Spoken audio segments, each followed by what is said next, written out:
ಅವ್ನು ಕೇಳಿದ್ದ ಇಷ್ಟು ಬಂಗಾರದ ಇಷ್ಟು ಜನ ಆಭರಣಗಳನ್ನು ಧರಿಸ್ತಾರ ಅಂತ. ಒಬ್ಬ ಇಲ್ಲಿಯ ಮಾರ್ಗದರ್ಶಕನನ್ನು ಕರ್ಕೊಂಡು ಹೋಗ್ತಿದ್ದ, ಎದುರಿಗೊಬ್ಬ ಹೆಣ್ಮಗಳು ಬಂದ್ಲು. ಆಕಿನ ಮೈಮ್ಯಾಗ ಏನು ಬಂಗಾರದ ಆಭರಣಗಳಿದ್ವಲ್ಲ, ನೋಡಿದವನ ಬಗ್ಗೆ ನಮಸ್ಕಾರ ಮಾಡಿದಕ್ಕಿ ಕುರ್ನಿ ಸಾತ್ ಮಾಡಿದ. ನಮ್ಮ ಮನುಷ್ಯ ಕೇಳಿದ, ಅವ್ನು ಕೂಡಿದ್ದವ, ಯಾಕೆ ನಮಸ್ಕಾರ ಮಾಡಿದೆ ಅಂದ. ಮಹಾರಾಣಿ ಬಂದ್ಲಲ್ಲ ಅದಕ್ಕೆ ನಮಸ್ಕಾರ ಮಾಡಿದ ಅಂದ. ಅಂದ್ರೆ ಆಕಿನ ಮೈಮ್ಯಾಗ ಎಷ್ಟು ಆಭರಣಗಳಿದ್ವು ಅಂದ್ರೆ ಒಬ್ಬ ಮಹಾರಾಣಿ ಧರಿಸ್ಬೇಕಷ್ಟು ಆಭರಣಗಳಿದ್ವು. ಅವ ಹೇಳ್ದ, ಈಕಿ ಮಹಾರಾಣಿ ಅಲ್ಲ, ಅವ್ರ ದಾಸಿ ಅದಳ ಅಂತ ಹೇಳಿ. ದಾಸಿ ಮೇಮ್ಯಾಗ ಇಷ್ಟ ಅದಾವ ಅಂದ್ರೆ ಇವರು ರಾಣಿ ಮೇಮ್ಯಾಗ ಎಷ್ಟು ಇರ್ಬೇಕು, ನೀನು ಹೋಗೋದಾಗ ನಡಿ ಸಾಕು ತಿಳಿತು ನನಗಂತ. ಇದು ಇತಿಹಾಸಕಾರ ಬರೆದಿದ್ದಾರೆ. ಇತಿಹಾಸಕಾರ ತಾವು ಕೇಳಿರ್ಬೇಕು, ಇಬ್ನ ಬತೂತಾ ಇಸ್ಲಾಮಿಯಾ ಅಂತ ಇಸ್ಲಾಮಿಕ್ ಇತಿಹಾಸಕಾರರಾಗಿ ಹೋಗಿದ್ದಾರೆ. ತಮ್ಮ ಪ್ರವಾಸಿ ಕಥನದಲ್ಲಿ ಅಲ್ಲೆಲ್ಲಿ ಬರೆದಿದ್ದಾರೆ. ನಮಗೆ ಭಾರತೀಯರಿಗೆ ಏನು ಕೆಟ್ಟ ಚಟ ಅಂದ್ರೆ, ನಮ್ಮ ದೇಶದವ್ರು ಬರೆದದ್ದನ್ನು ನಾವು ಎಂದೂ ನಂಬಂಗಿಲ್ಲ. ನಮಗೆ ಯಾರ ಜಪಾನ್ ಜರ್ಮನ್ದವ್ರು ಬರೆದಿದ್ರಂದ್ರೆ ಅದನ್ನಷ್ಟೇ ನಂಬ್ತೀವಿ. ನಮ್ಮ ದೇಶದಾಗ ಇಂಥ ಸ್ಥಿತಿ ಇತ್ತು ಅಂತ ಹೇಳಿ ಹಂಗೆ ಹೇಳ್ತಾವಳ, ಹಿಂಗೆ ಅದು ಇತ್ತು. ಮತ್ತು ಹಿಂಗ್ಯಾಕೆ ಹಾಕಿತ್ತ ಹಿಂಗೆ ಅನ್ನೋ ಪೈಕಿ ಮಂದಿ. ಬರೀ ಮಥುರೆ ಅಕ್ಕಪಕ್ಕದಲ್ಲಿ ಕೃಷ್ಣನ ಜನ್ಮ ಯಾವ ಮಥುರೆಯಲ್ಲಿ ಆಯ್ತಲ್ಲ, ಆ ಮಥುರೆ ಅಕ್ಕಪಕ್ಕದಲ್ಲಿ ಎಷ್ಟು ಹಸುಗಳಿದ್ವು ಅಂದ್ರೆ ಸುಮ್ಮನೆ ಒಂದು ಕಲ್ಪನೆ ಹೇಳ್ತೇನೆ. ಅವ ನದಿ ಇಚ್ಚಿಗೆ ಹುಟ್ಟಿದ, ಆಚೆ ಕಡೆ ಬಿಟ್ಟು ಬಂದರು. ವಸುದೇವ ರಾತ್ರಿ ಕರ್ಕೊಂಡು ಹೋಗಿ ತನ್ನ ಗೆಳೆಯನ ಮನೆಯಾಗ ಬಿಟ್ಟು ಬಂದ. ಅವನ ಗೆಳೆಯ ಯಾರು? ನಂದ. ನಂದ ಅಂತ ಯಾರಿಗೆ ಕರಿತಿದ್ರು? ಯಾರ ಮನೆಯೊಳಗೆ 9 ಲಕ್ಷ ಆಕಳದಾವ ಅವನಿಗೆ ನಂದ ಅಂತ ಕರಿತಿದ್ರು. ನಂದ ಅಂದ್ರೆ ಇದು ಒಬ್ಬ ವ್ಯಕ್ತಿ ಹೆಸರಲ್ಲ, ಅದೊಂದು ಪದವಿ. ಯಾರ ಮನೆಯೊಳಗೆ 9 ಲಕ್ಷ ಹಸುಗಳದಾವು ಅವನಿಗೆ ನಂದ ಅಂತ ಕರಿತಿದ್ರು. 9 ಲಕ್ಷಕ್ಕಿಂತಲೂ ಹೆಚ್ಚಿದ್ದು, 11 ಲಕ್ಷಕ್ಕಿಂತಲೂ ಹೆಚ್ಚಿದ್ದು ಅಂದ್ರೆ ಅವನಿಗೆ ಮಹಾನಂದ ಅಂತ ಕರಿತಿದ್ರು.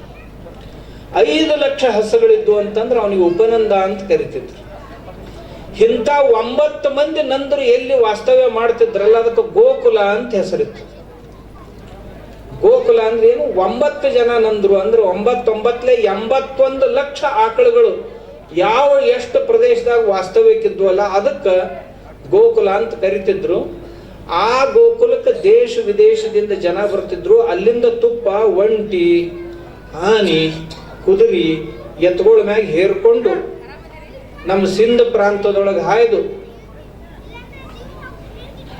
ಯುರೋಪಕ್ಕೆ ಹೋಗ್ತಿತ್ತು. ತುಪ್ಪ ಬರಾಗ ಬಂಗಾರ ಖರೀದಿ ಮಾಡ್ಕೊಂಡು ಬರ್ತಿತ್ತು ನಮ್ಮ ಮಂದಿ. ಅಷ್ಟು ಬಂಗಾರ ನಮ್ಮ ದೇಶದಾಗಿತ್ತು. ಮತ್ತೆ ಈಗಿಲ್ಲ ಅಂತ ತಿಳ್ಕೊಬೇಡ್ರಿ, ಎಲ್ಲ ಲೂಟಿ ಮಾಡಿ ತಗೊಂಡು ಹೋದ್ರವರು.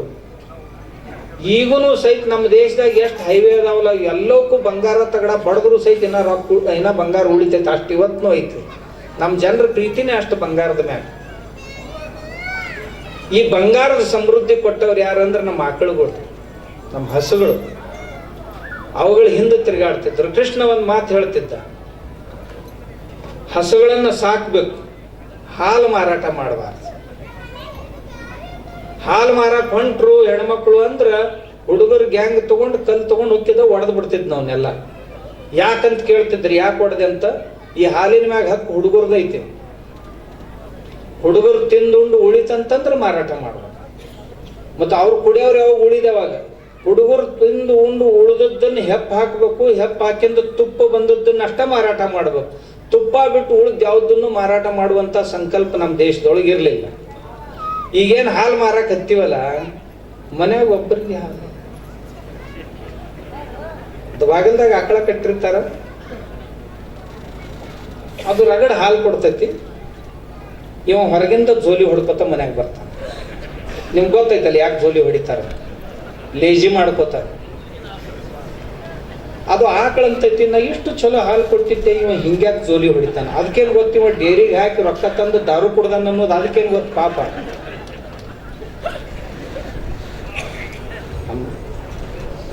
ನಾವು ಈ ಸ್ಥಿತಿಗೆ ಬಂದೀವಿ. ಆಕಳುಗಳು ಮನುಷ್ಯನ ಶ್ರೀಮಂತ ಮಾಡ್ತಿದ್ದು, ಗೋಧನ ಅಂತ ಕರಿತಿದ್ರು ಅದಕ್ಕೆ. ಅವಾಗ ಶ್ರೀಮಂತಿಗೆ ಅದ್ರ ಮ್ಯಾಗ ಅಳಿತಿದ್ರು ಅಂದ್ರೆ ಅವನ ಮನ್ಯಾಗ ಎಷ್ಟು ಆಕಳದಾವ ಅದ್ರ ಮ್ಯಾಗ ಅದು ದೊಡ್ಡ ಶ್ರೀಮಂತ ಅಂತ. ನಮ್ಮ ದೇಶದೊಳಗೆ 127 ಇಕೋ ಕ್ಲೈಮೆಟಿಕ್ ಝೋನ್ಸ್ ಅದಾವ. ಬೇರೆ ಬೇರೆ ವಾತಾವರಣೀಯ ಪ್ರದೇಶಗಳದಾವ, ಕೃಷಿ ವಾತಾವರಣೀಯ ಪ್ರದೇಶ 127.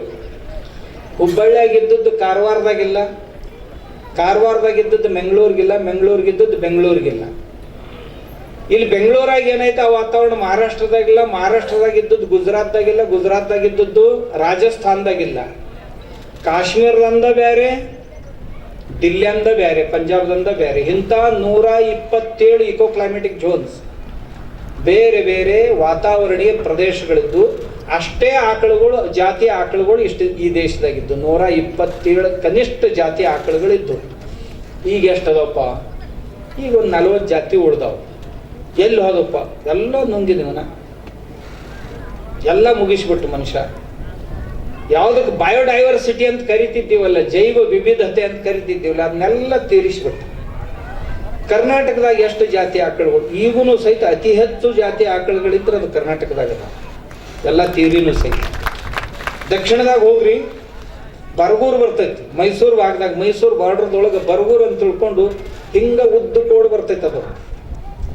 ಅಲ್ಲಿಂದ ಮೇಲೆ ಬರ್ರಿ, ಚಿಕ್ಕಮಂಗಳೂರಿಗೆ ಹೋದಿವಿ ಅಂತಂದ್ರೆ ಅಮೃತ್ ಮಹಲ್ ಅಂತ ಐತದ. ದ್ವಿತೀಯ ಮಹಾಯುದ್ಧದೊಳಗೆ ರಣಗಾಡಿಗಳನ್ನ ಜಗ್ಗೋದಕ್ಕೆ, ಎಂಜಿನ್ ಇಲ್ಲದಕ್ಕೆ ಆಕಳುಗಳನ್ನು ಕಟ್ಟಿ ಜಗ್ಸಿದ್ರು. ಅಷ್ಟು ಚತುರ ಮತ್ತು ಅಷ್ಟು ಶಕ್ತಿಶಾಲಿ ಆಕಳುಗಳು ಅಮೃತ್ ಮಹಲ್. ಈಗ ಒಂದು ಸ್ವಲ್ಪ ಉಳ್ದಾವ, ಅಳಿವಿನ ಅಂಚಿನೊಳಗೆ ಅದಾವ. ಆದ್ರ ಪಕ್ಕದಾಗ ಈ ಕಡೆ ತುಮಕೂರು, ಈಚೆ ಕಡೆ ಚಿಕ್ಕನಾಯಕನಹಳ್ಳಿ, ದೊಡ್ಡನಾಯಕನಹಳ್ಳಿ ಅಂತ ಬರ್ತಾವಲ್ಲ, ಆ ಕಡೆ ಹೋದ್ರಂದ್ರ ಅಲ್ಲಿ ಹಳ್ಳಿಕಾರ ಅನ್ನೋ ಜಾತಿ ಐತೆ. ಅವ ನಿಮ್ಮ ಕಡೆ ಭಾಳ ಅದಾವ. ಈಗ ಸಣ್ಣ ಕುತ್ತಿಗೆವು, ಸೀಮಿ ಹೋರುಗಳು ಅಂತಿರಲ್ಲ, ಅದು ಹಳ್ಳಿಕಾರ 3.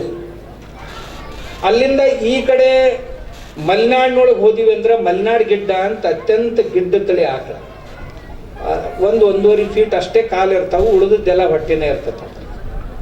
ಈ ಉಳಿದು ಏನದ ಈ ಕ್ರಾಸ್ ಆಗ್ಯಾವ ನಮ್ಮ, ಅವು ಅತಿ ಗಿಡ್ಡ ಆಕಳುಗಳಂದ್ರೆ ಅವು ಮಲೆನಾಡ್ ಗಿಡ್ಡ ಅಂತ. ಮಲೆನಾಡ್ ಗಿಡ್ಡದಿಂದ ಮ್ಯಾಗ್ ಬಂದೀವಿ ಅಂತಂದ್ರೆ ಈ ಕೃಷ್ಣಾ ನದಿ ತೀರದಲ್ಲಿ ಏನು ಬರ್ತಿದ್ದು, ಕೃಷ್ಣಾ ವ್ಯಾಲಿ ಅಂತ ತಿಳ್ಕೊಂಡು ಇದೊಂದು ಆಕಳ ತಳಿ. ಅತಿ ಹೆಚ್ಚು ಹಾಲು ಕೊಡುವಂತ ತಳಿ ಅಂದ್ರೆ ಕೃಷ್ಣಾ ವ್ಯಾಲಿ. ಕಿಲಾರಿ ಆಕಳು ಕಂಡಂಗೆ ಕಾಣ್ತಿತ್ತು. ಹಿಂಗ್ ಗುಂಡುಗೋಡ ಒಂದ್ ಜರ ಮುರಿಗಿ ಮ್ಯಾಲೆ ಸ್ವಲ್ಪ ಕಣ್ಣಿನ ಕೆಳಗೆ ಕಪ್ಪಿರ್ತಿತ್ತು. ಇದು ನಮ್ದು ಕೃಷ್ಣಾ ವ್ಯಾಲಿ ಅಂತ ತಿಳ್ಕೊಂಡು. ಆ ನಂತರ ಕಿಲಾರಿ ಒಳಗ ಕಿಲಾರಿ ಅಂತ ಒಂದು ತಳಿ, ಅದು ಉತ್ತರ ಕರ್ನಾಟಕದಲ್ಲಿ ಈ ಭಾಗದಲ್ಲಿ ಇತ್ತದು. ಅದರೊಳಗೆ ಸುಮಾರು 9 ತಳಿಗಳದ ಉಪಜಾತಿಗಳು ಕಿಲಾರಿ ಒಳಗೆ. ಬೇರೆ ಬೇರೆ ಊರಿನ ಹೆಸರಿನಿಂದ ಅವು ಪ್ರಸಿದ್ಧ. ಅವು ಕರಿ ಕಿಲಾರಿ, ಕೆಂಪು ಕಿಲಾರಿ ಅಂಥೇಳಿ ಹಿಂಗೆ ಬೇರೆ ಬೇರೆ ಹೆಸರಿನಿಂದ ಅದಾವ. ಆ ನಂತರ ಈ ಬೀದರ್ ಕಡೆ ಹೋದ್ರಿ ಅಂತಂದ್ರೆ ದೇವಣಿ ಅಂತ ಬರ್ತಾರೆ. ಈ ಬಾರ್ಡರ್ದಲ್ಲಿ ಬೀದರು ಮತ್ತು ಗುಲ್ಬರ್ಗ ಈ ಭಾಗದಾಗ ಹೋದಿವಿ ಅಂದ್ರೆ ದೇವಣಿ ಅಂತ ಒಂದು ತಳಿ, ಅದು ಹಾಲಿಗೆ ಭಾಳ ಚಲೋ. ಇಷ್ಟು ತಳಿಗಳು ಮತ್ತೆ ಯಾವ ರಾಜ್ಯದಾಗಿಲ್ಲ. ಆಮೇಲೆ ಮಹಾರಾಷ್ಟ್ರದಾಗ ಅದಾವ ಒಂದು, ಅಲ್ಲಿನೂ ಒಂದು 5-6 ತಳಿಗಳದಾವ. ಒಟ್ಟೊಂದು 40 ಉಳ್ದಾವು. ಉಳಿದು ಎಲ್ಲ ನಷ್ಟ ಆಯ್ತು. ನಮ್ಮ ದೇಶದಾಗ ಇದ್ದಷ್ಟು ಆಕಳುಗಳ ವೆರೈಟಿ ಯಾವ ದೇಶದಾಗೂ ಇರಲಿಲ್ಲ. ಅದಕ್ಕೆ ಈ ಸದ್ದಂತರು ನಮ್ಮ ದೇಶದಾಗ ಎಷ್ಟು ಕಡಿಮೆ ಅದಾವು ಅಂತಂದ್ರೆ, ನಾವು 140 ಕೋಟಿ ಮುಟ್ಟಿವಿ. ಈಗ ದೇಶದಾಗ 10-20 ಕೋಟಿ ಸಹಿತ ಆಕಳುಗಳು ಉಳಿದ. 10 ಕೋಟಿಗಿಂತಲೂ ಕಡಿಮೆ ಅದಾವ ದೇಶೀಯ ಆಕಳುಗಳು. 10 ಕೋಟಿಗಿಂತಲೂ ಕಡಿಮೆ. ನಮ್ಮಲ್ಲೇ ಒಂದು ಜಿಲ್ಲಾ, ನಮ್ದು ಕೊಲ್ಲಾಪುರ, ಅಲ್ಲಿ ಈಗೊಂದು 5-6 ವರ್ಷದ ಹಿಂದೆ ಬರೀ 1 ಲಕ್ಷ ಹಸುಗಳಿದ್ದು. ಈಗ ಒಂದು ತಿಂಗಳ ಹಿಂದೆ ಸರ್ವೆ ಮಾಡಿದ್ರು. ನಾವು ಆ ಕಡೆ ಈ ಕಡೆ ತಿರುಗಾಡೋದು ಪ್ರಚಾರ ಪ್ರಸಾರ ಮಾಡಿ ಎಲ್ಲಿಗೆ ಬಂದೈತಂದ್ರೆ ಈಗ 3 ಲಕ್ಷ ಆಗ್ಯಾವ. ಅಂದ್ರೆ 2 ಲಕ್ಷ ಮನೆಗಳಲ್ಲಿ ಹಸುಗಳು ಬಂದು. ಇನ್ನು ಹಿಂಗ ಪ್ರತಿಯೊಂದು ಮನೆಯೊಳಗೂ ಆಕಳುಗಳನ್ನು, ಅವು ಗೋಶಾಲೆಗಳಲ್ಲಿ ಅದಾವು. ಅದಕ್ಕಿಂತಲೂ ಹೆಚ್ಚು ರೈತನ ಮನೆಯೊಳಗೆ ಹಸುಗಳು ಬರಬೇಕು. ಆ ರೈತನ ಅದರದೊಂದು ಸರ್ವೆ ತಾವು ನೋಡಿರ್ಬೇಕು. ಕೆಲವೊಂದು ಪುಸ್ತಕಗಳನ್ನು ಬರ್ದಾರೆ. ಯಾರ ಮನ್ಯಾಗ ಆಕಳದಾವಲ್ಲ ಅವ್ರ ಮನ್ಯಾಗ ಜಗಳಿಲ್ಲ. ಇದು ಮುಖ್ಯ ಅಂಶ. ಯಾರ ಮನ್ಯಾಗ ಜವಾರಿ ಆಕಳದಾವ, ಆಕಳ ಭಾಳ ಪ್ರೀತಿಯಿಂದ ಸಾಕ್ಯಾರ. ಭಾಳ ಮಂದಿ ಏನು ತಿಳ್ಕೊಂಡಾರ, ಮನ್ಯಾಗ ತಂದು ಗೂಟಕ್ಕೆ ಕಟ್ಟಿದ್ರಂದ್ರೆ ಆಕಳ ಸಾಕ್ಯಾರ ಅಂತ ತಿಳ್ಕೊತಾರ. ಅದು ಸಾಕು ಪದ್ಧತಿ ಅಲ್ಲ. ಆಕಳ ಮನ್ಯಾಗ ಕಟ್ಟಬೇಕು, ತಿನ್ನಾಕ ಉಣ್ಣಾಕ ಪ್ರೀತಿಯಿಂದ ಉಣಿಸ್ಬೇಕು, ದಿನ ಮೈಮ್ಯಾಗ ಒಂಜಾರ ಕೈ ಆಡಿಸ್ಬೇಕು. ಅದಕ್ಕೆ ಆಕಳ ಕಟ್ಟುದಂತಾರೆ.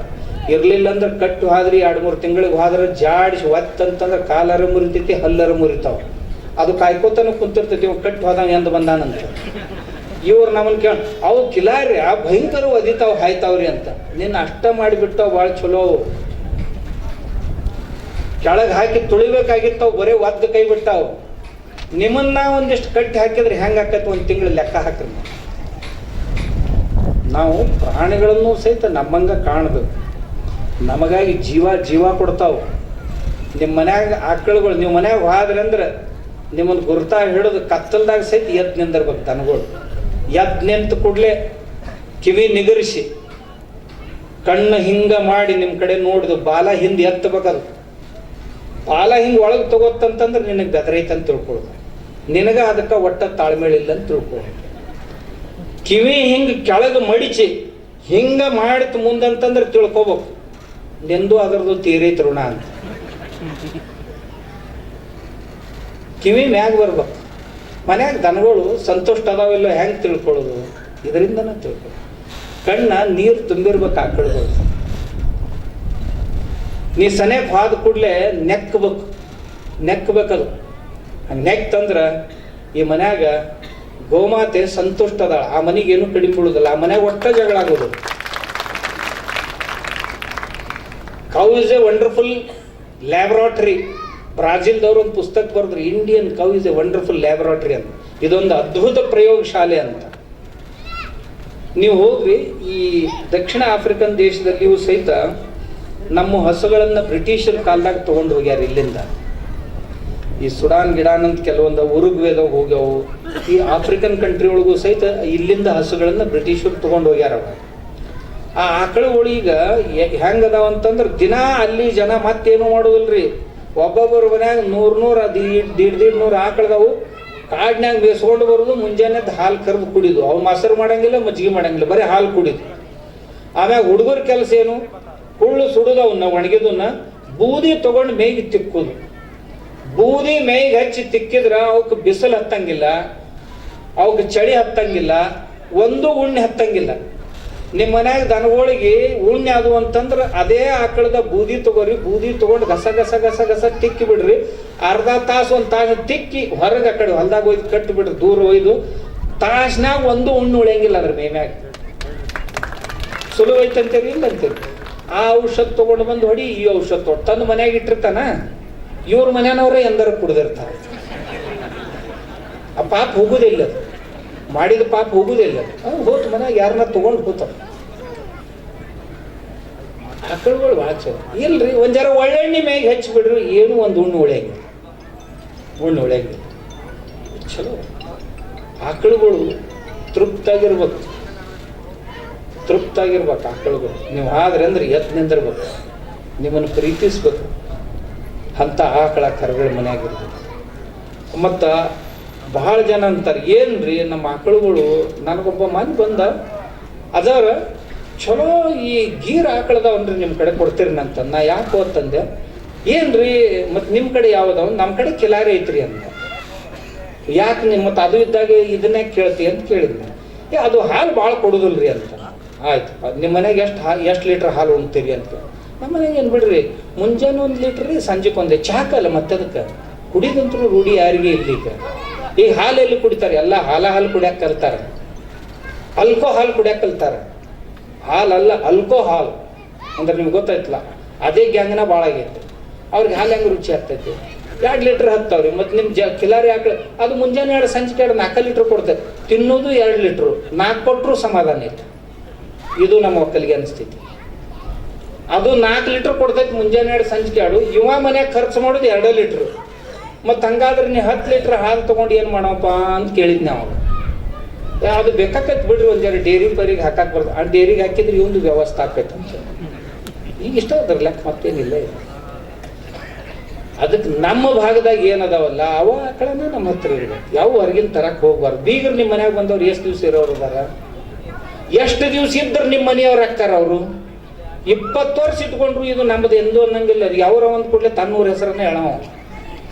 ಹಂಗೆ ಹೊರಗಿನ ಆಕಳುಗಳು ಬಂದು ನಮ್ಮೂರಿಗೆ ಬೀಗರಕ್ಕ ಹೊರತು ನಮ್ಮ ಆಗುದಿಲ್ಲ.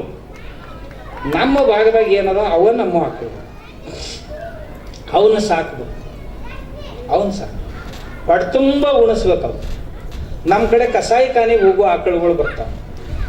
ಒಂದು 407ದಾಗ 30-35 ಆಕಳುಗಳು ಬರ್ತಾವೆ. ಕೆಳಗೆ ಇಳಿಸೋದ್ರಾಗ 3-4 ಸತ್ತಿರ್ತಾವೆ. ಅವನ್ನ ನಾ ಚಂದಾಗ ಉಣಿಸಿ ತಿನ್ನಿಸಿ ಗಟ್ಮುಟ್ಟು ಒಂದು 6 ತಿಂಗಳು ಅವು ಉಣಿಸಿ ತಿನ್ನಿಸಿ ಗಟ್ಮುಟ್ಟು ಮಾಡ್ಬೇಕು. ಮಾಡಿಂದ ಹಿಂದಾಗಡೆ ಉಳ್ದ ಆಕಳುಗಳ ಬಿಡ್ತೀವಿ. ಅವು ಮತ್ತೆ ಕಟ್ಟಿ ಗಬ್ಬಾಗಿ ಮುಂಜಾನೆ 3-4 ಲೀಟ್ರ್, ಸಂಜೆಗೆ 4-4 ಲೀಟ್ರ್ ಹಾಲು ಕೊಡ್ತಾವೆ. ಯಾಕೆ ಅವು ಉಣಿಸಿ ತಿನ್ಸಿಂದ ಮಾಡು ಏನದು ತಿಂತಂದ್ರೆ ಅದು ಕೊಡೋದಕ್ಕೆ ಮನುಷ್ಯನಂಗೆ ಮೈಗಳಲ್ಲದು. ಬೆಕ್ಕದಟ್ಟು ಉಣಿಸ ನೀವು ಎಷ್ಟು ಉಣ್ತೈತೆ ಅಟ್ಟು ಕೊಡೋದೈತೆ. ನಮ್ಮಲ್ಲಿ ಕಸಾಯಿ ಖಾನೆ ಹೋಗೋ ಆಕಳುಗಳು ಸಹಿತ 3-4 ಲೀಟ್ರ್ ಒಂದು ವೇಳೆಗೆ ಹಾಲು ಕೊಡ್ತಾವೆ. ಅವು ಪ್ರೀತಿ ಮಾಡ್ಬೇಕು, ಕೊಡ್ಬೇಕಷ್ಟೇ. ಮತ್ತು ಹಾಲು ಕೊಡಲಿಲ್ಲ ಅಂತ ತಿಳ್ಕೊರಿ. ಕೊಡಲಿಲ್ಲ ಅಂದ್ರೆ ನಾ ಇವೆಲ್ಲ ತಂದು ನಿಮಗೆ ತೋರ್ಸಾಕ. ಆ ಹಾಲು ಕೊಡಲಿಲ್ಲ ಅಂದ್ರೆ ಇದು ನೋಡ್ರಿ, ಇದೊಂದು ಗಣಪತಿ. ಇದಕ್ಕೆ 1 ಕಿಲೋ ಸಗಣಿ ಎತ್ತೈತಿ, ಏನು ಭಾಳ ಇಲ್ಲ. ಸಗಣಿ ಪೌಡ್ರ್ 1 ಕಿಲೋ, ಹಸಿ ಸಗಣಿ ಆದ್ರೆ 3 ಕಿಲೋ, ಒಣದಾದ್ರೆ 1 ಕಿಲೋ. ಈ ಒಣ ಸಗಣಿನೂ 10 ರೂಪಾಯಿ ಕಿಲೋ ಖರೀದಿ ಮಾಡ್ತೀವಿ ನಾವು. ಯಾರು ಬೇಕಾದ ರೈತರು ತಮ್ಮ ಮನ್ಯಾಗ ಆಕಳಿದ್ದು ಅಂತಂದ್ರೆ 10 ರೂಪಾಯಿ ಕಿಲೋ ಪೌಡ್ರ್ ಕೊಡ್ಬೇಕು. ಗೊಬ್ಬರ 10 ರೂಪಾಯಿ ಕಿಲೋ ತೊಗೊಂಡಿವಂತ ತಿಳ್ಕೊರಿ. ಅಲ್ಲೇ ಇದನ್ನು ಮಾಡಕ್ಕೆ ಖರ್ಚು ಎಷ್ಟು ಬರ್ತೈತಿ ಅಂದ್ರೆ ಆ ಸಗಣಿ ಪೌಡ್ರ್ ಹಿಡ್ಕೊಂಡು ಇದ್ರೊಳಗೆ ಸ್ವಲ್ಪ ಚೌಳಿಕಾಳು, ನೀವು ಚೌಳಿಕಾಯಿ ತಿಂತಿರಲ್ಲ ಪಲ್ಯ, ಅದ್ರೊಳಗೆ ಬೀಜ ಸಿಗ್ತಾವೆ. ನಮ್ಮ ಕಡೆ ಚೌಳಿ ಕಾಯಿಪಲ್ಯಕ್ಕೆ ಮಾಡ್ತೀವಿ. ರಾಜಸ್ಥಾನದಾಗ ಚೌಳಿ ಸೋಯಾಬೀನ್ ಬಿತ್ತಂಗೆ ಬಿತ್ತಿರ್ತಾರೆ. ಅದರದ್ದು ಕಾಳು ಮಾಡಿ ಅದ್ರ ಹಿಟ್ಟು ದನಗಳಿಗೆ ಹಾಕ್ತಾರೆ. ಭಾಳ ಚಲೋ ಅದು ದನಗಳ ಸಲುವಾಗಿ. ಅದ್ರ ಹಿಟ್ಟು ಇದ್ರೊಳಗೆ ಕೂಡಿಸ್ತೀವಿ. ಸ್ವಲ್ಪ ಬೈಂಡಿಂಗ್ ಏಜೆಂಟ್ ಅಂತ ಕೆಲಸ ಮಾಡ್ತೈತೆ, ಅದು ಗಟ್ಟಿ ಮಾಡ್ತೈತೆ. ಅದನ್ನ ಏನು ಇಲ್ಲ, ಒಂದು ಪಡಿ ಹಚ್ಚ ಮಾಡಿಸಿವಿ. ಆ ಪಡಿ ಹಚ್ಚಿನೊಳಗೆ ಹಾಕಿ ಹಿಂಗೊಮ್ಮೆ ಜಗ್ಗಿದ್ರೆ ಅಂದ್ರೆ ಇದು ತಯಾರಾಗ. ಇದನ್ನು ತಯಾರು ಮಾಡಕ್ಕೆ ಬರೇ 3 ನಿಮಿಷ ಬೇಕಾಕೈತೆ, ಭಾಳ ನಿಮಿಷ ಅಲ್ಲ. ಇದನ್ನು ತಯಾರು ಮಾಡಕ್ಕೆ ಎಷ್ಟು ರೀ? 3-4 ನಿಮಿಷ. 4 ನಿಮಿಷ ಅಂದ್ರೆ ಭಾಳ ಆಯ್ತು. ಕೈ ಕುಂತ ಅನ್ನೋ ಪೈಕಿ ನಾ ಇಷ್ಟೆಲ್ಲ ಯಾಕೆ ನಿಮಗೆ ತಂದಿನ ತೋರ್ಸಾಕ ಅಂದ್ರೆ ಬರೇ ಗೊಳ್ಳ ಜಡಿತೈತೆ, ಮಂದಿ ಭಾಷಣ ಬಿಗೋದು ಹೊಕ್ಕಾರ ಅಂತ ಅನ್ನೋ ಚಟ ನಿಮಗೆ ಮಾಡೋದು ಆಗ್ಲಾರ್ದಕ್ಕೆ ಹಿಂಗೆ ಮಂದಿಗೆ ಹೆಸರಿಡೋ ಪೈಕಿ ನೀವು ತಿಳಿತಿಲ್ಲ. ಅದಕ್ಕೆ ನಿಮಗೆ ನಾ ಮಾಡೋದನ್ನು ತೋರಿಸ್ಕೊಂಡು ಅಂದ್ರೆ ನಂದೊಂದು ಸ್ವಭಾವ ಏನು ನಾ ಮಾಡಕ್ಕೆ ಬರಂಗಿಲ್ಲ, ಅದನ್ನ ಒಟ್ಟ ಮಾತಾಡಂಗಿಲ್ಲ. ನಿಮ್ಗೊಂದು ಹೇಳ್ತೇನೆ, ನಾ ಖಾಲಿ ಮಾತಾಡೋ ಸ್ವಾಮಿ ಅಲ್ಲ, ಭಾಷಣ ಮಾಡೋ ಸ್ವಾಮಿ ಅಲ್ಲ. ಏನು ಮಾಡ್ತೀನಿ ಅದನ್ನು ಮಾಡಿ ತೋರ್ಸಕ್ಕೆ, ಮಾತಾಡ್ತೀನಿ ಅದು ಮಾಡಿ ತೋರ್ಸಕ್ಕೆ ಬರ್ಲಾಕ ಬೇಕದು. ಇರಲಿಲ್ಲ ಅಂದ್ರೆ ಅದು ಜನರಿಗೆ ಮಾಡುವಂಥ ಅನ್ಯಾಯ, ಮೋಸ ಅಂತ ನನ್ನ ಅಭಿಪ್ರಾಯ. ಅದಕ್ಕೆ ಈಗ ತಂದು ಇವೆಲ್ಲ ಭಾಳ ಕಡಿಮೆ ಅದಾವೆ. ಸುಮಾರು 100-150 ಸಾಮಾನು ಹಾಲು ಕೊಡ್ಲಾರ್ದ ಆಕಳ್ದು ಇಷ್ಟೆಲ್ಲ ಮಾಡಕ್ಕೆ ಬರ್ತದೆ. ಎಷ್ಟು ಮಾಡಿದ್ರಂದ್ರೆ ಏನು ಬಡವ್ರು ಹಾಕ್ತಾರೆ ಯಾರು? ನಾವು ಆಕಳ ಸಾಕೋದಲ್ಲ, ಆಕಳನ ನಮ್ಮನ್ನು ಸಾಕ್ತಾವೆ.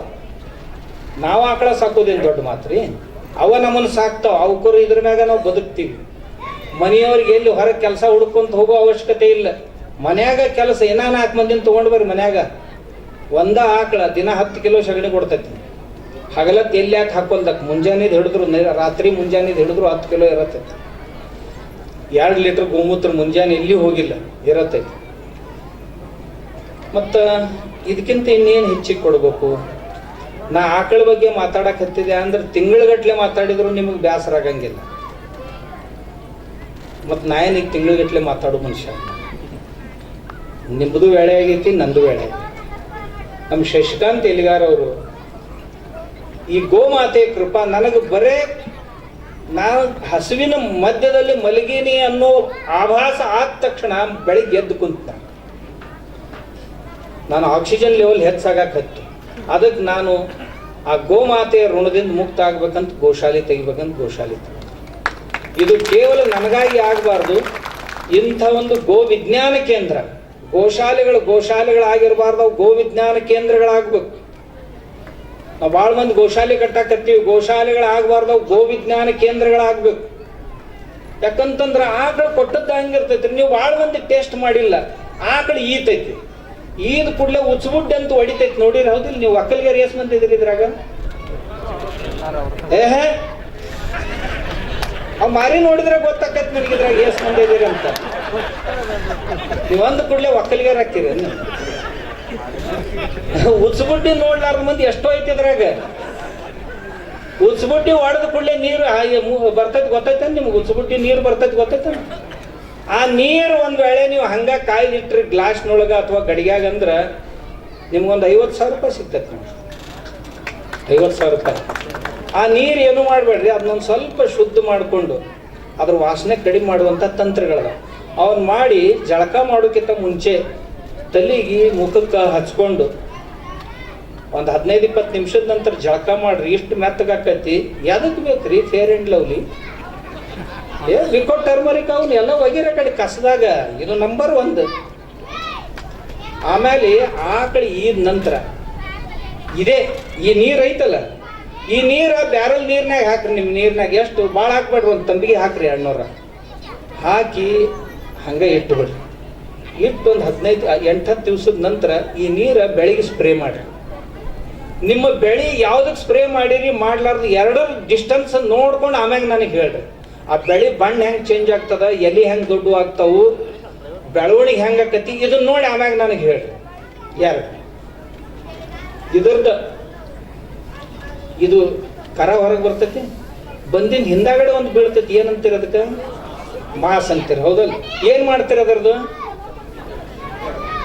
ರೈತ ತಿಪ್ಪ್ಯಾಗ ಹಾಕ್ತಾರೆ, ಹುಗಿತಾರೆ. ಆ ಮಾಸ್ ಏನಿರ್ತೈತಲ್ಲ ಅದನ್ನ ತಗೊಂಡು ಅದಕ್ಕೆ ಒಳಗೊಂದು ಪದರ್ ಇರ್ತೈತಿ ಬೆಳ್ಳಂತ. ಆ ಪದರ್ ಬಿಚ್ಕೋಬೇಕು, ಸ್ವಚ್ಛ ನೀರಿನಾಗ ತೊಳೆದು ಆ ಪದರ್ ಬಿಚ್ಕೋರಿ. ಪದರ್ ಬಿಚ್ಕೊಂಡು ತಗೊಂಡು ಅದು ಭಾಳ ಚಲೋ ಇರ್ತೈತಿ ಪದರ. ಆ ಪದರ್ ಬಿಚ್ಕೊಂಡು ಏನು ಮಾಡ್ರಿ, ಸ್ವಚ್ಛ ನರ್ವ್ಯಾಗಿಟ್ಟು ಒಣಗಿಸ್ರಿ. ಒಣಗಿಸಿ ನಿಮಗೆ ಎಲ್ಲರ ಭಾಳ ತೊಗಲು ಹೋಗಿತ್ತು, ಸ್ಕಿನ್ ಗ್ರಾಫ್ಟಿಂಗ್ ಮಾಡೋದು ಬತ್ತಂತಂದ್ರೆ ಆ ಇದನ್ನು ಒಯ್ದು ಹಂಗೆ ಇದಕ್ಕೆ ಹಚ್ಚಿಬಿಡ್ರಿ. ಸ್ವಚ್ಛಗೆ ತೊಳಿರಿ ನಿಮ್ಮ ಗಾಯ. ಈಗ ನೀವು ಏನ್ರಿದ ಇದು ಮಾಡ್ತಾರಲ್ಲ, ಡಯಾಬಿಟಿಸ್ ಆದಾಗ ಆಂಪ್ಯುಟೇಷನ್ ಮಾಡ್ತಾರೆ, ಏನಂತಿರೋದಕ್ಕೆ ಕಾಲು ಕತ್ತರಿಸ್ತಾರ, ಕೆಲವೊಂದು ಸಾರಿ ಕಾಲು ಕಟ್ ಮಾಡ್ತಾರೆ. ಗ್ಯಾಂಗ್ರೀನ್ ಆಗಿರ್ತದೆ. ಗ್ಯಾಂಗ್ರೀನ್ ಆಗಿತ್ತು ಅಂತಂದ್ರೆ ಏನು ಮಾಡ್ರಿ, ಸ್ವಚ್ಛಗ ತೊಳಿರಿ. ನಿಮ್ದೇನು ಔಷಧ ಇರ್ತೈತೆ ಔಷಧಲಿ, ಅದು ಔಷಧ ಇರಲಿಲ್ಲ ಅಂದ್ರೆ ನಮ್ಮ ಗೋಮೂತ್ರ ಅರ್ಕದಿಂದ ಸ್ವಚ್ಛಗೆ ತೊಳಿರಿ. ತೊಳೆದು ಇದೇನು ನಾ ಹೇಳಿದ್ನಲ್ಲ ಪದರ ಇದು ಬಿಚ್ಕೊಂಡದ್ದು, ಇದನ್ನು ಅದಕ್ಕೆ ಹಾಕಿ ಮ್ಯಾಗ ಅರಿವಿ ಸುತ್ತಬಿಡ್ರಿ. ಸ್ಕಿನ್ ಗ್ರಾಫ್ಟಿಂಗ್ ಮಾಡಕ್ಕೆ ನಿಮ್ಗೆ 60,000-70,000 ರೂಪಾಯಿ ಖರ್ಚು ಬರ್ತೈತಿ. ಇದು ಪುಕ್ಕಟ್ಟೆ ಆಗ್ತೈತಿ. ಒಂದು ಸಾರಿಗೆ ಆಗಲಿಲ್ಲ ಅಂದ್ರೆ ಮತ್ತೊಂದು ಸಾರಿ ಹಾಕ್ರಿ ಅದ್ರ ಮ್ಯಾಗ. ಇದು ಆ ಮಾಸದಾಗಿಂದು ಒಂದು ಇರ್ಲಿಲ್ಲ ಅಂದ್ರೆ ಅದನ್ನ ಸಣ್ಣಗ ಪುಡಿ ಮಾಡ್ರಿ, ತುಕಡಿ ಮಾಡ್ರಿ, ಮಿಕ್ಸರ್ದಾಗ ಹಾಕಿಬಿಡ್ರಿ, ಸಣ್ಣಗ ಪುಡಿ ಆಕೈತಿ. ಎಲ್ಲಿ ದೊಡ್ಡ ಗಾಯ ಆಗೈತಲ್ಲ ಗಾಯದಾಗ ತುಂಬಿಡ್ರಿ. ಗಾಯದಾಗ ತುಂಬಿದ್ರಿ ಅಂತಂದ್ರೆ 8 ದಿನದಾಗ ನಿಮ್ಗೆ ಗಾಯ ಮಾಯಲಿಲ್ಲ ಅಂದ್ರೆ ನನ್ನ ಹತ್ರ ಬರ್ರಿ, ಗಾಯ ಮಾಯ್ತೈತಿ. 2 3ನೇದ್ದು ಇದೇನು ಮಾಸ್ ಬಂದೈತಿಲ್ಲ,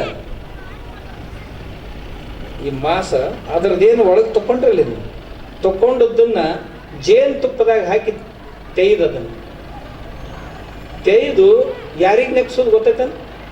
ಯಾರಿಗೆ ಅಸ್ತಮಾ ಆಗೈತಲ್ಲ, ಅಸ್ತಮಾ ಇದ್ದವ್ರಿಗೆ ಒಂದು 20-25 ದಿವಸ ಜೇನು ತುಪ್ಪದಾಗ ತೆಯ್ದು ನೇಯಿಸ್ಬಿಡ್ರಿ. ಅಸ್ತಮಾ ಬಾಲ್ಯದಿಂದ ಇರೋಲ್ದಾಗ ಅವಾಗದು ಖಲಾಸ್ ತಿಂಗಳದಾಗ ಹೋಗ್ತೈತೆ ಅಸ್ತಮಾ. ಭಾಳ ಜನರಿಗೆ ಮಾಡಿ ನಾ ಅದಕ್ಕೆ ಹೇಳಕತ್ತೀನಿ ನಿಮ್ಗೆ, ನಾ ಮಾಡ್ಲಾರ್ದು ಹೇಳುದಿಲ್ಲ ತಿಳಿನಲ್ಲ. ಇನ್ನು ಆ ಮಾಂಸ ನಿಮ್ಗೆ ಎದಕ್ಕೂ ಬೇಡಾಗಿತ್ತಿಲ್ಲ, ಏನು ತಕ್ಕೋಬೇಡ್ರಿ, ಬಿಡಬೇಡ್ರಿ. ಆ ಮಾಂಸ ತಗೋರಿ, ಒಂದು ಬ್ಯಾರಲ್ದಾಗ ಹೋಗಿದ್ ಬಿಡ್ರಿ, ಗಟ್ಟಿಮುಟ್ಟಾಗಿ ಮುಚ್ಚಿಟ್ಟು ಬಿಡ್ರಿ, ನಾಯಿ ಪಾಯಿ ಹೋಗ್ಲಾರ್ದು. ಅದನ್ನೇನು ಮಾಡೋದು, ಆ ನೀರು 8 ದಿವಸ ಆದ ಕೂಡಲೇ ಹೊಲಕ್ಕೆ ಬಿಡ್ರಿ, ಬೇಡ ಸ್ಪ್ರೇ ಮಾಡಿರಿ, ಡ್ರಿಪ್ನಾಗಾರ ಬಿಡ್ರಿ, ಮತ್ತು ಅದ್ರಾಗ ಮತ್ತೊಂದು ಬ್ಯಾರಲ್ ನೀರು ಹಾಕಿ. ಹಿಂಗೆ ನೀವು 2-3 ತಿಂಗಳಗಟ್ಲೆ ಅದನ್ನು ಮಾಡ್ರಿ. ನಿಮ್ಮ ಹೊಲದ ಬೆಳಿಗ್ಗೆ ಅಂತರ ಎಷ್ಟು ಬರ್ತೈತೆ ಅದನ್ನು ನೋಡಿ ನನಗೆ.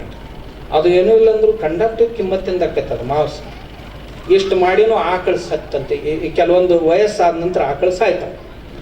ಸತ್ತು ಅಂತಂದ್ರೆ ನಾ ಏನು ಮಾಡ್ತೀನಿ, ಕರುಗಳು ಸತ್ತಿದ್ದು ಅಂತಂದ್ರೆ ಒಂದು ಬ್ಯಾರಲ್ ತೊಗೋತೀನಿ, ಬ್ಯಾರಲ್ದಾಗ ಇಟ್ಟು ಬ್ಯಾರಲ್ನಾಗ ಅದನ್ನು ಹಾಕಿ ಅಷ್ಟ ತೂಕದ ಸಗಣಿ, ಒಂದು 25 ಕಿಲೋ ಇರ್ತದೆ, 25 ಕಿಲೋ ಸಗಣಿ, 25 ಕಿಲೋ ಗೋಮೂತ್ರ, 25 ಕಿಲೋ ಮಜ್ಜಿಗೆ ಹಾಕಿ ಮುಚ್ಚಿ ಇಟ್ಬಿಡ್ರಿ. ಒಂದು 3-4 ತಿಂಗಳು ಆ ಕಡೆ ನೋಡಕ್ಕೆ ಹೋಗ್ಬೇಡ್ರಿ. ಭಾಳ ವಾಸನೆ ಬರಾಕತ್ತಂತಂದ್ರೆ ಈ ಡೈಜಿನ್ ಗುಳಿಗೆ ಇರ್ತಾವಲ್ಲ ನಿಮ್ಗೆ ಅಪಚನದಾಗ ತೊಗೋತೀರ, ಅವ್ನು ಕುಟ್ಟಿ ಅದ್ರಾಗ ಹಾಕಿಬಿಡ್ರಿ. ಅದು ಎಲ್ಲ ಅದ್ರ ತೊಗಲ ಎಲ್ಲ ಕರಿಗೆ ಹೋಗಿರ್ತಾವ. ಕರ ಇತ್ತಂದ್ರೆ ಏನೂ ಉಳಿಯಂಗಿಲ್ಲ. ದೊಡ್ಡ ಆಕಳುಗಳಿಗೆ ಏನನ್ನ ಟ್ಯಾಂಕ್ ಕಟ್ಟಿ ನಾವು 6, 8 ಆಮ್ಯಾಗ ಎತ್ತರಕ್ಕೆ 6 ಅದ್ರೊಳಗೆ ಇಟ್ಟು ಅದ್ರೊಳಗೆ ಸಗಣಿ ಹಾಕಿ ಒಂದು 300 ಕಿಲೋ ಸಗಣಿ, 300 ಕಿಲೋ ಗೋಮೂತ್ರ, 300 ಲೀಟ್ರ್ ಗೋಮೂತ್ರ, 300 ಲೀಟ್ರ್ ಮಜ್ಜಿಗೆ ಹಾಕಿ ಮುಚ್ಚಿಟ್ಟು ಬಿಡ್ತೀನಿ. ಮುಂದೆ ವಾಸನೆ ಬರಾಕತ್ತಂತಂದ್ರೆ ಅದ್ರೊಳಗೆ ಒಂದಿಷ್ಟು ಜೀವಾಮೃತ ಬೇಡ ಡೈಜಿನ್ ಗುಳಿಗೆ ಹಾಕಿಟ್ನಿ ಅಂತಂದ್ರೆ 4-5 ತಿಂಗಳು ಬಿಟ್ಬಿಡ್ರಿ. ಆ ನೀರೇನು ಬರ್ತೈತಲ್ಲ, ಆ ನೀರು ಹಿಂದಗಡೆ ಆ ದ್ರಾವಣ ಮಾರ್ಕೆಟ್ನಾಗ 500 ರೂಪಾಯಿ ಲೀಟ್ರ್ ಪ್ರಮೋಟ್ರ್ ಏನು ಬರ್ತದೆ, ಅದಕ್ಕಿಂತ ಇದು ಚಲೋ ಇರ್ತದೆ. ಸತ್ತ ಆಕಳ ಏನೂ ಇಲ್ಲ ಅಂತಂದ್ರು 1-1.5 ಲಕ್ಷ ರೂಪಾಯಿ ಕೊಡ್ತಾರೆ. ಅದನ್ನು ಈಗ ಕೆಲವೊಂದು ಯೂನಿವರ್ಸಿಟಿ ಒಳಗೆ ನಮ್ಮದೊಂದು ಸಾವಯವ ಕೃಷಿ ಪರಿವಾರ ಶಿವಮೊಗ್ಗದಾಗ ಕೆಲಸ ಮಾಡ್ತೈತಿ. ಅವರು ಅದನ್ನು ರಿಸರ್ಚ್ ಮಾಡಿಸಿ ಯೂನಿವರ್ಸಿಟಿ ಕೊಟ್ಟು ಅದನ್ನು ನ್ಯಾನೋ ಟೆಕ್ನಾಲಜಿಗೆ ಅಳವಡಿಸಿ ಸ್ಪಿರಿಟ್ನೊಳಗೆ ಅದನ್ನು ಸೇರಿಸಿ ವಾಸನೆ ಇಲ್ಲ ಏನೂ ಇಲ್ಲ, ನ್ಯಾನೋ ಟೆಕ್ನಾಲಜಿಗೆ ಅಳವಡಿಸಿ 1 ಲೀಟ್ರಿಗೆ 1 ml ಹಾಕಿ ಸ್ಪ್ರೇ ಮಾಡೋದು. ಅದು 1 ಲೀಟ್ರ್ ಕಿಮ್ಮತ್ತು ಎಷ್ಟಾಗ 1 ಲೀಟ್ರದಿಂದ 1 ಲೀಟ್ರ್ ಕಿಮ್ಮತ್ತು ಒಂದು ಆಕಳ ಸತ್ತ ನಂತರ ಅದ್ರದ್ದು ಏನು ನಾವು ದ್ರಾವಣ ತಯಾರು ಮಾಡ್ತೀವಿ ಎಷ್ಟಾಕೈತೆ ಗೊತ್ತೈತೆ? ನ್ಯಾನೋ ಟೆಕ್ನಾಲಜಿಗೆ ಅಳವಡಿಸಿದ್ರು 1.5 ಕೋಟಿ ರೂಪಾಯಿ. ಒಂದು ಆಕಳದಿಂದ ಒಂದು ತಾಲೂಕಿಗೆ ಬೇಕಾಗುವಂಥ ಎಲ್ಲ ಈ ಗೊಬ್ಬರವನ್ನು ಪೂರೈಕೆ ಮತ್ತು ಗ್ರೋತ್ ಪ್ರಮೋಟರ್ ಪೂರೈಕೆ ಮಾಡಬಹುದಾದ್ರೆ ಗೋನಂದ ಜಲದಿಂದ. ಅದು ನ್ಯಾನೋ ಟೆಕ್ನಾಲಜಿಗೆ ಅಳವಡಿಸಿ ಇವತ್ತು ಬೆಳಿಗ್ಗೆ ನನ್ನ ಹತ್ರ ತೊಗೊಂಡು ಬಂದಿದ್ದೆ. ನಾನು ಬರುವಾಗ ಆ ಬಾಟ್ಲ್ ಮರೆತು ಬಂದೆ. ಅದನ್ನು ಇಡೀ ದೇಶದ ತುಂಬ ಮಾಡೋರ್ದು. ಅದು ಬಂತು ಅಂದ್ರೆ ನಮ್ಮ ದೇಶದಾಗ ಎಲ್ಲಿಂದ ಹೊರಗಿಂದ ಯಾವ ರಸಗೊಬ್ಬರನೂ ಬರುವ ಅವಶ್ಯಕತೆ. ಯಾಕಂದ್ರೆ ನಮ್ಮ ಆಕಳ ಆ ಕಡೆ ಈ ಕಡೆ ಏನು ತಿರುಗಾಡಿ ತಿಂದಿರ್ತೈತೆ ಅದು ಎಲ್ಲ ಬಂದಿರ್ತೈತೆ ಅದ್ರ. ಇಷ್ಟೆಲ್ಲ ನಾ ಹೇಳೋದ್ರ ಉದ್ದೇಶ ನಮ್ಮ ಆಕಳದಲ್ಲಿ ಸಾಮರ್ಥ್ಯ ಐತಿ. ಅದ್ರ ಸಗಣಿ, ಅದ್ರ ಮೂತ್ರ ಏನೂ ಇರಲಿಲ್ಲ ಅಂದ್ರೆ ಮೂತ್ರ ದಿನಾಲೂ ಒಂದು ಅರ್ಧ ಕಪ್ ಗೋಮೂತ್ರ ಬೆಳಗ್ಗೆ ಮೂತ್ರ ಹಾಕಿದ ಕೂಡಲೇ ಹಿಡೀರಿ, ಮ್ಯಾಲಿಂದ ಮೇಲೆ ಸೋಸ್ರಿ, ಒಂದು 5-6 ಪದರ ಬಟ್ಟೆ ಮಾಡಿ ಅದ್ರಾಗ ಸೋಸ್ರಿ, ಅರ್ಧ ಕಪ್ ಗೋಮೂತ್ರ ಅರ್ಧ ಕಪ್ ನೀರು ಹಾಕಿ ದಿನಾಲೂ ತಗೊಳ್ರಿ. ನಿಮಗೆ ಯಾವ್ಯಾವ ರೋಗಗಳು ದೂರ ಹೋಗ್ತಾವು ಹೋಗಿಂದ ಹಿಂದಗಡೆ ಬಂದು ನನಗೆ ಹೇಳಿ. ಅಂಥ ಸಾಮರ್ಥ್ಯ ನಮ್ಮಲ್ಲಿ. ಆ ಕೆಲಸಕ್ಕೆ ನಮ್ಮ ಎಲಿಗಾರವರು ಮುಂದಾಗಿದ್ದಾರೆ ಈ ಭಾಗದಲ್ಲಿ. ಯಾಕಂತಂದ್ರೆ ನಾವು ಗುಜರಾತ್ ರಾಜಸ್ಥಾನಕ್ಕೆ ಹೋದೆ, ಒಂದು ಊರಿಗೊಂದು ಗೋಶಾಲೆಗಳು, ಗ್ರಾಮ ಪಂಚಾಯತ್ಗಳೇ ಗೋಶಾಲೆಗಳನ್ನು ತೆಗಿತಾರೆ. ಆದ್ರೆ ಇಲ್ಲಿ ಪುಣ್ಯಾತ್ಮರು ಯಾರ್ಯಾರು ಇದೊಂದು ಧರ್ಮ ಕಾರ್ಯ ಅಂತ ತೆಗಿತಾ ಇದ್ದಾರೆ. ಅವರು ತಮ್ಮ ಮನೆದ ಎಲ್ಲ ಹಾಕಿ ಇಲ್ಲೇನು ರಿಸಾರ್ಟ್ ಮಾಡ್ತಾ ಇದ್ದಾರೆ. ಬರುವಾಗ ನಾ ಅವ್ರಿಗೆ ಹೇಳಿದ್ದೀನಿ, ಇದ್ರ ಜೊತೆ ಇದು ಇಷ್ಟ ಅಲ್ಲ, ಇದೊಂದು ದೊಡ್ಡ ಇನ್ಕಮ್ ಕೊಡೋ ಸೆಂಟರ್ ಆಗ್ತದೆ. ಕೌ ಟೂರಿಸಮ್ ನಾ ಈಗ ಮಾಡಿದ್ದೀನಿ ಅದನ್ನು. ಕೌ ಟೂರಿಸಮ್ ಅಂತಂದ್ರೆ ಈ ಆಕಳು ಎಲ್ಲಿದಾವ, ಗೋಶಾಲೆ ಎಲ್ಲಿ ಐತಿ ಅಲ್ಲಿ ಶಹರದ ಜನರು ಬರ್ಬೇಕು, ಹಾಲು ಹಿಂಡಾಕ್ ಕಲಿಬೇಕು, ಮಜ್ಜಿಗೆ ಮಾಡಕ್ಕೆ ಕಲಿಬೇಕು, ಆಕಳುಗೂಡು ಕೆರೆಯಾಗ ಹಿಂಗೆ ಬಾಲ ಹಿಡ್ಕೊಂಡು ಈಶಾಡ್ಕೊತ ಹೋಗ್ಬೇಕು. ಅದೊಂದು ಮಜಾ ಅವ್ರಿಗೆ. ಅವಕ್ಕೇನು ಇರ್ತೈತಿ? ಏನು ಅವ್ರ ಹತ್ರ ಬರೀ ರೊಕ್ಕ ಇರ್ತೈತಿ. ನಾವು ಆ ರೊಕ್ಕ ಬಳಸ್ಕೊಳಕ್ಕೆ ಕಲಿಬೇಕು. ಕೆರೆಯಾಗ ಬಿಟ್ಬಿಡ್ದು ಆಕಳ ಹೋಗಿದ್ರಿಂದ ಅನ್ನೋದು ಬಾಲ ಹಿಡ್ಕೊಂಡು ಹೋಗ್ತೈತೆ. ಅದರಿಂದ ಈಶಾಡಿ ಹಿಂಗೆ ಮಾಡಿ ಬತ್ತಂದ್ರೆ ಅದಕ್ಕೆ ಭಾಳ ಮಜಾ ಅನ್ನಿಸ್ತೈತಿ. ನಮ್ಮ ಆಕಳು ಬದುಕ್ತಲ್ಲ ಅದ್ರ ಮ್ಯಾಗ, ಎಲ್ಲರನ್ನೂ ಬದುಕಿಸ್ತು. ಆಮೇಲೆ ಅದ್ರ ಬೇರೆ ಬೇರೆ ಪದಾರ್ಥಗಳನ್ನು ಹೆಂಗೆ ಮಾಡೋದು ಅದನ್ನು ನೋಡ್ತಾರೆ. ಆಮ್ಯಾಗ 2 ಎತ್ತುಗಳಿರ್ತಾವೆ, ಎತ್ತಿನ ಗಾಡಿ ಹೊಡಿತಾರೆ. ಒಂದು ದಿಂಡು ಜೋಡಿಸಿ ನಿಂದ್ರಿಸ್ಬಿಡುದು. ದಿಂಡಿನ ಮ್ಯಾಗ ನಿಂತು ಅಂದ್ರೆ ಗಳೆ ಹೊಡೆದು ಬಂದೆ ಅಂತ ಫೋಟೋ ತಗೊಂಡು ಊರು ತುಂಬ ಹಂಚ್ಕೋತ ಅಡ್ಡಾಡ್ತಾವು. ಏನು ರೊಕ್ಕ ಇರ್ತಾವೆ, ಹುಚ್ಚರಿರ್ತಾವೆ, ನಿಮ್ಗೆ ಗೊತ್ತಿಲ್ಲ. ರೊಕ್ಕ ತೊಗೊಳಕ್ಕೆ ಕಲಿಬೇಕು, ಅವ್ರಿಗೆ ಆನಂದ ಕೊಡ್ಬೇಕು. ನಾವು ಸಮಾಜಕ್ಕೆ ಒಳ್ಳೇದು ಮಾಡ್ಬೇಕು, ಅವ್ರಿಗೆ ಆನಂದ ಕೊಡ್ಬೇಕು. ಅವ್ರಿಗೆ ಆನಂದ ಅದ್ರೊಳಗೆ. ಕೌ ಟೂರಿಸಮ್ ಅಂತೀವಿ ನಾವು. ಇಂಥವು ಬಹಳದಾವು ಈ ಕೌ ಟೂರಿಸಮ್. ನೋಡಿ ಏನೇನು ಮಾಡೋಕ್ಕೆ ಸಾಧ್ಯ ಐತಿ. ಅಲ್ಲೇ ಒಂದು ಕಬ್ಬಿನ ಗಾಣ ಇಡೋದು, ಅದ್ರಾಗ ಎತ್ತು ತಿರುಗಿ ಕಬ್ಬಿನ ರಸ ಬಂತು ಅಂದ್ರೆ ಅದನ್ನ ಕುಡ್ದು ಕೂಡಲೇ ತಾವ ಹೊಡೆದು ತೊಗೊಂಡು ಕುಡ್ದು ಅಂದ್ರೆ ಭಾಳ ಮಜಾ ಅನ್ನಿಸ್ತೈತಿ. ಇಂಥ ಭಾಳ ಮಜಾ ಅದಾವೆ ನಮ್ಮ ಹತ್ರ. ಅವ್ರ ಹತ್ರ ಅದಾವೆ, ಕಂಡಕ್ಟ್ ಅದಾವ ಅಂಥವು ಭವಿಷ್ಯದಾಗ ಮಾಡ್ತಾರ. ಅದಕ್ಕೆ ಗೋಶಾಲೆ, ಗೋವುಗಳು ನಮಗೆ ಭಾರ ಅಲ್ಲ, ಗೋವುಗಳು ನಮ್ಮನ್ನು ಉದ್ಧರಿಸುವಂಥ ಒಂದು ಬಹುಮೂಲ್ಯ ಪ್ರಾಣಿ ಅಥವಾ ಗೋಮಾತೆಯವಳು. ಅದರಿಂದ ಯಾರೂ ಬಡವರು ಆಗಂಗಿಲ್ಲ. ಯಾರು ಇವತ್ತಿನ ತನ ಮಹಾರಾಷ್ಟ್ರದಲ್ಲಿ ಅತಿ ಹೆಚ್ಚು ಜನ ಊರ್ಲಿ ಹಾಕೊಂಡಾರ, ರೈತರು ಆತ್ಮಹತ್ಯೆ ಮಾಡ್ಕೊಂಡಾರ. ಒಂದು ಸರ್ವೆದಾಗ ಏನೈತಿ ಅಂತಂದ್ರೆ ಯಾರ ಮನ್ಯಾಗ ಆಕಳಿದ್ದು ಅವ್ರು ಒಬ್ರು ಊರ್ಲಿ ಹಾಕೊಂಡಿರಿ. ಇದು ವಿಶೇಷ. ಆತ್ಮಹತ್ಯೆ ಮಾಡ್ಕೊಂಡವ್ರು ಮನ್ಯಾಗ ಆಕಳಿದ್ದವ್ರು ಯಾರೂ ಆತ್ಮಹತ್ಯೆ ಮಾಡ್ಕೊಂಡಿಲ್ಲ. ಏನೋ ನನಗೆ ಗೊತ್ತಿಲ್ಲ, ಆದ್ರೆ ಅದು ಸರ್ವೆದಾಗ ಬಂದೈತಿ. ಯಾರ ಮನ್ಯಾಗ ಆಕಳಿದ್ದು ಅವ್ರು ಯಾರೂ ಒಬ್ರು ಆತ್ಮಹತ್ಯೆ ಮಾಡ್ಕೊಂಡಿಲ್ಲ. ಅಂಥ ಒಂದು ಹಸುಗಳನ್ನು ಸಾಕುವಂತಹ ಕೆಲಸವನ್ನ ಎಲ್ಗಾರವರು ಮಾಡಿದ್ದಾರೆ. ನನಗೆ ಪರಿಚಯ ಮಾಡಿಕೊಟ್ಟವ್ರು ನಮ್ಮ ವಿಜಯಕುಮಾರ್ ಗಿಡ್ನವ್ರು ಸರ್. ಆ ಮನುಷ್ಯರನ್ನ ಜೋಡಿಸು ಯಂತ್ರ ಇದ್ದಂಗೆ. ರಿಟೈರ್ ಅದಾರ, ಕೆಲಸನೂ ಏನೂ ಇಲ್ಲ, ಮನ್ಯಾಗ ಗಂಡ ಹೆಂಡತಿಗೆ ಇಬ್ಬರಿಗೆ. ದಿವಸ ಎಲ್ಲ ಯಾರಿಗಾರ ಫೋನ್ ಮಾಡೋದು, ಯಾಕ್ರಿದ್ರಿ, ಹೆಂಗದಿರಿ, ಅವ್ರ ಬಗ್ಗೆ ಒಂದು ಲೇಖನ ಬರೆದು ಅದನ್ನು ಪ್ರಸಿದ್ಧ ಮಾಡಿಸೋದು, ಅವ್ರಿಗೆ ಪ್ರಸಿದ್ಧಿ ಮಾಡಿಕೊಡು, ಏನೇನೇನ್ರ ಇದು ಮಾಡ್ಕೊತಾನೆ ಇರ್ತಾರೆ. ಅವರು ಇವ್ರ ಸಲಾಗಿ ಫೋನ್ ಮಾಡಿ ಇರ್ಲಿಕ್ಕೆ ನಂದು ಇವ್ರದ್ದು ಪರಿಚಯ ಇರಲಿಲ್ಲ. ಆದ್ರೆ ಅವ್ರು ಇಷ್ಟು ಹಸುಗಳ ಬಗ್ಗೆ ಇದ್ರ ಬಗ್ಗೆ ಅಭಿರುಚಿ ಉಳ್ಳವ್ರು ಅದಾರ ಅನ್ನೋದು ಅವ್ರು ಮೊನ್ನೆ ನಾನು ಬಂದು ಹೇಳಿದಾಗ ಗೊತ್ತಾಯ್ತು. ನಮ್ಮ ಸಮಾಜದೊಳಗೆ ಇಂಥ ಭಾಳ ಜನ ಅದಾರ. ಈಗ ಇಷ್ಟು ಮಂದಿ ಬಂದಿರಲ್ಲ, ಇದ್ರಾಗೆಲ್ಲ ತಲೆ ಹಾಕಿ ತಲೆ ಜಾಡ್ಸಿ ಹೋಗೋರ ಭಾಳ ಮಂದಿ ಇದೀರಿ. ಆದ್ರೆ ಹಸುಗಳನ್ನ ಸಾಕೋರು ಭಾಳ ಮಂದಿ ಇದ್ರಾಗಿಲ್ಲ, ತಿಳಿತಿಲ್ಲ. ನಾ ಸುಮ್ಮನೆ ನೀವು 6 ಅಕ್ಕಿ ಪುಚ್ಚ ಎಣಿಸ್ತೀನಿ, ನಾನು ನಿಮ್ಮನ್ನು ಎಣಿಸೋದೇನು ದೊಡ್ಡ ಮಾತು, ಸುಮ್ಮನೆ ಹೇಳ್ತಾನೆ. ನಮ್ಮ ಗಿಡ್ನವ್ರು ಸರ್ ಪರಿಚಯ ಮಾಡಿಸ್ಕೊಟ್ರು ಇಂಥ ಮನುಷ್ಯನ. ನಾ ದೇಶದ ತುಂಬ ಇಂಥ ಮಂತಿನ ಹುಡುಕ್ತಿರ್ತೀನಿ, ಇಂಥ ಅದ್ಭುತ ಕೆಲಸ ಮಾಡೋರ್ನ ಹುಡುಕ್ತಿರ್ತೀನಿ. ಆದ್ದರಿಂದ ನನಗೆ ಭಾಳ ಸಂತೋಷ ಆಯ್ತು ಇಲ್ಲಿ ಬಂದಂಥ. ಈ ಪೂಜ್ಯರ ಪ್ರೇರಣೆಯನ್ನು ತಗೊಂಡು ಮಾಡ್ತಾ ಇದ್ದೀವಿ ಕೆಲಸ ಅಂತ ಹೇಳಿದರು, ಅದರಿಂದ ನನಗೆ ಬಹಳ ಸಂತೋಷ ಆಯ್ತು. ಎಲ್ಲ ಪೂಜ್ಯರ ದರ್ಶನ ಆಯಿತು. ಎಲ್ಲಕ್ಕೂ ಮಿಗಿಲಾಗಿ ನೀವೇನು ಒಕ್ಕಲಿಗರ ಅಂತ ಅನ್ನಿಸ್ಕೊಂಡಿರಲ್ಲ, ಯಾರು ಪಕ್ಕ ಇದ್ದವರು ನಿಮ್ಮದೆಲ್ಲರೂ. ನಾವು ಒಕ್ಕಲಿಗರ ದರ್ಶನ ಮಾಡ್ಕೊಳ್ಳೋದಂತಂದ್ರೆ ದೇವ್ರ ದರ್ಶನ ಅಂತಾನೆ ತಿಳ್ಕೊತೀನಿ. ಅವು ಖರೆ ಒಕ್ಕಲಿಗರು ಇದ್ರಂದ್ರೆ ಇರ್ಲಿಕ್ಕಂದ್ರೆ ದೇವಿನ ದರ್ಶನ ಆಗ್ತಪ್ಪ ಇವತ್ತು. ಹೌದು, ಬದುವಿನಾಗೆ ಒಕ್ಕಲ್ತನ ಅಂದ್ರೆ ಬದುವಿನ ತನ ಹೋಗಿ ಮಾಡೋರು ಕೆಲವು ಮಂದಿ ಇರ್ತಾರ, ಹೊಲ್ದಾಗ ಹೋಗಿ ಮಾಡೋರು ಇರ್ತಾರ, ಮನ್ಯಾಗ ಕುಂತ. ಒಕ್ಕಲಿಗರಾಗ ಭಾಳ ಪ್ರಕಾರದಾಗ ಮತ್ತು ನಿಮ್ಗೆ ಹೇಳ್ತಾನ, ಅದ್ರಾಗೂ ನಮ್ಮ ಕೆಟಗರಿ ಅದಾವು. ಯಾವ ದೇವ್ರು ಯಾವುವು ಅದ್ರೊಳಗೆಲ್ಲ ನಮ್ಮ ಕೆಟಗರಿ ಅದಾವು. ಅವು ಏನೇ ಆಗಲಿ ನಮ್ಮ ಕನಸ, ನಮ್ಮ ಅಪೇಕ್ಷೆ ಏನು, ಈ ದೇಶದ ಒಕ್ಕಲಿಗೆ ಅದಾನಲ್ಲ ಅವ ಹೆಂಗಾಗಬೇಕು ಅಂದ್ರೆ ನಮ್ದು ಒಂದೇ ಇಚ್ಛೆ ಐತಿ. ನಮ್ಮ ಒಕ್ಕಲಿಗರು ಯಾವ ಸ್ಥಿತಿಗೆ ಬರ್ಬೇಕಂದ್ರೆ, ನನ್ನ ಮಗಳು ಕೊಟ್ರೆ ನಾವು ಒಕ್ಕಲಿಗಾಗ ಕೊಡ್ತೀನಿ ಅಂತ ಯಾವ ದಿವಸ ಅಂತಾನಲ್ಲ ಆ ದಿವಸ ನಾ ಅಂತೀನಿ ನಮ್ಮ ದೇಶ ಸಮೃದ್ಧ ಆಯಿತು ಅಂತ. ಇವ ಒಕ್ಕಲ್ತನ ಮಾಡವ ನೌಕರದಾರನ ಹುಡುಕಾಡ್ತಿದ್ನಂದ್ರೆ ಇಂಥ ಹರಾಮ್ ಕೋರ್ ಮಂದಿ ನಮ್ಮ ದೇಶದಾಗ ಇರಬಾರ್ದು ಅಂತ ಅನ್ನವ.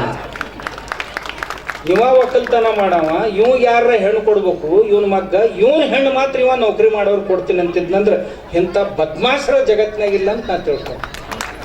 ಒಕ್ಕಲಿಗ ಎಷ್ಟು ಸ್ವಾಭಿಮಾನಿ ಆಗಿರ್ಬೇಕು ಅಂತಂದ್ರೆ, ನನ್ನ ಮಗಳು ಕೊಟ್ಟರು ಒಕ್ಕಲಿಗಾಗ ಕೊಡ್ತೀನಿ, ನನ್ನ ಮಗ್ಗ ಒಕ್ಕಲಿಗಾರ ಮಕ್ಕಳನ್ನ ತಗೋತೀನಿ ಅಂದಿರ್ಬೇಕವ. ಅಂದ್ರೆ ಅವ ಸ್ವಾಭಿಮಾನಿ. ಇರಲಿಲ್ಲ ಅಂದ್ರೆ ತನ್ನ ವೃತ್ತಿ ಬಗ್ಗೆ ತನಗೆ ಸ್ವಾಭಿಮಾನಿ ಇರಲಿಲ್ಲ ಅಂದ್ರೆ ಅವನು ತಗೊಂಡು ನೆಕ್ಕುದೈತೆ, ಏನು ಮಣ್ಣಾಗ ಹಾಕೋದೈತೆ. ಅದಕ್ಕೆ ಒಕ್ಕಲಿಗರ ಸ್ವಾಭಿಮಾನಿಗಳಾಗಿ ನಿಲ್ಲ ಕಲಿಬೇಕು. ಎಲ್ಲರಿಗೆ ತಮ್ಮ ತಮ್ಮ ವೃತ್ತಿಗಳ ಬಗ್ಗೆ ಗೌರವ ಹೆಂಗೈತಲ್ಲ, ನಮ್ಮ ಒಕ್ಕಲತನದ ವೃತ್ತಿ ಬಗ್ಗೆ ನಮ್ಮ ಗೌರವ ಯಾವಾಗೂ ಕೀಳರಿಮೆ ಮನಸ್ಸಿನಾಗ ಬರಬಾರ್ದು.